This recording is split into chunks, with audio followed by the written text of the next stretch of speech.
जब मैं कॉलेज में थी तब दिल के दौरे की वजह से मेरी माँ की मौत हो गई थी।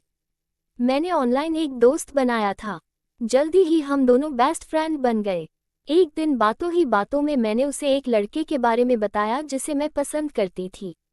इसके बाद ही उसे ये महसूस हुआ कि वो मुझसे प्यार करता है और मुझे नहीं छोड़ सकता था। उसने मुझे प्रपोज किया लेकिन मेरे मन में उसके लिए ऐसी कोई भावना नहीं थी।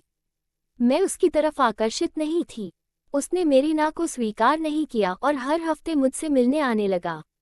वो मेरे शहर से 5 घंटे की दूरी पर रहता था लेकिन फिर भी वो बिन नागा हर हफ्ते मुझसे मिलने आया करता था। हर हफ्ते हम मिलते और वो मुझे मनाने की कोशिश करता।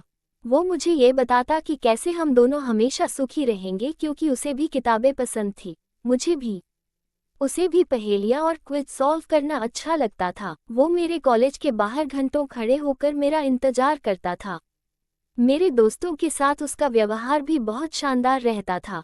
यहाँ तक कि मेरे दोस्त भी मुझसे पूछने लगे थे कि आखिर क्यों मैं ऐसे अच्छे लड़के को मना कर रही हूँ। एक बार मैंने उसे कह दिया कि वो मुझे मनाने की कोशिश करना बंद कर दे। हम दोनों दोस्त भी तभी रह सकते हैं जब वो इस मुद्दे पर वो आगे से मुझसे बात नहीं करेगा। मुझे अभी भी याद है कि कैसे मैं मेट्रो स्टेशन के एस्केलेटर पर गुस्से से चली गई थी लेकिन वो वहीं पर खड़ा रहा। सुन्न और आंसुओं से भरी आंखों के साथ वो बुत बनकर खड़ा रहा था। मुझे बहुत बुरा लग रहा था।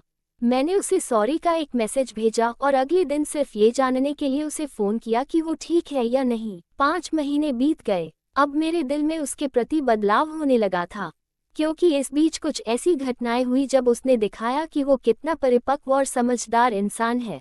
मैं अब उसके प्रति आकर्षित महसूस करने लगी थी। आखिर में मैंने उसे हाँ कह दिया। 1 साल साथ रहने के बाद हमने शादी कर ली।